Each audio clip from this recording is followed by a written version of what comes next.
Constrictive pericarditis is a disease in which the pericardium, the normally thin and flexible sac around the heart, becomes stiff, scarred, and sometimes calcified. Instead of allowing the ventricles to expand freely during diastole, the pericardium behaves like a rigid shell. The result is impaired filling, venous congestion, reduced stroke volume, and a heart failure syndrome that often preserves systolic ejection fraction. To understand the pathology, think in the classic Robbins sequence. Injury produces pericardial inflammation.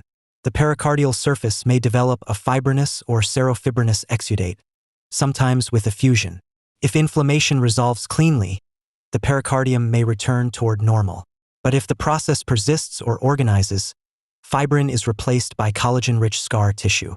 The visceral and parietal layers can adhere, the pericardial space can be obliterated, and over time the scar may thicken and calcify. This transformation converts a flexible membrane into a non-compliant cage around the heart. The key hemodynamic problem is not weak contraction at first. It is restricted relaxation and filling. Early in diastole, blood rushes rapidly into the ventricles. Then, once the fixed pericardial volume limit is reached, filling stops abruptly. This explains the classic dip and plateau, or square root pressure tracing seen on catheterization. Because the total intrapericardial volume is fixed, the right and left ventricles compete for space. During inspiration, the right ventricle expands, the interventricular septum shifts leftward, and left ventricular filling falls. This exaggerated ventricular interdependence is central to constrictive physiology. Clinically, patients often present with progressive dyspnea, fatigue, abdominal distension, ascites, leg swelling, hepatomegaly, and elevated jugular venous pressure. The causes vary by region. In high-income settings, idiopathic or presumed viral disease, prior cardiac surgery, and mediastinal radiation are major causes. In many low and middle-income regions, tuberculosis remains a leading cause. Autoimmune disease, malignancy, uremia, trauma, and purulent infection are also important. Diagnosis requires integration, not one isolated test. Echocardiography looks for septal bounce, respiratory variation in mitral and tricuspid inflow, hepatic vein flow reversal, and tissue Doppler patterns such as preserved or increased medial mitral annular velocity. Cardiac CT can show pericardial thickening and calcification. Cardiac magnetic resonance is especially useful because it can show edema and late gadolinium enhancement, markers of active inflammation. If non-invasive findings are inconclusive, invasive hemodynamic catheterization can demonstrate equalized diastolic pressures and discordant respiratory ventricular pressure changes. Management begins by asking one crucial question. Is the constriction inflammatory and potentially reversible or chronic and fixed? ACC and ESC-based guidance emphasizes this distinction. Inflammatory or transient constrictive pericarditis may improve with anti-inflammatory therapy, especially when symptoms are stable and imaging shows active inflammation.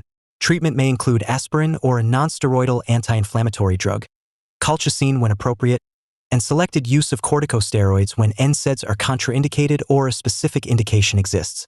The underlying cause must be treated directly, such as antituberculous therapy for tuberculosis or targeted therapy for autoimmune disease. Congestion is treated carefully.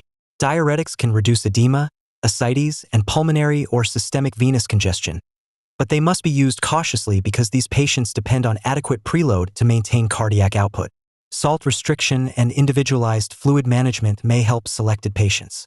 Follow-up should include symptoms, physical findings, inflammatory markers, and repeat imaging. Worsening heart failure, persistent constrictive physiology, or absence of active inflammation shifts the strategy toward definitive therapy.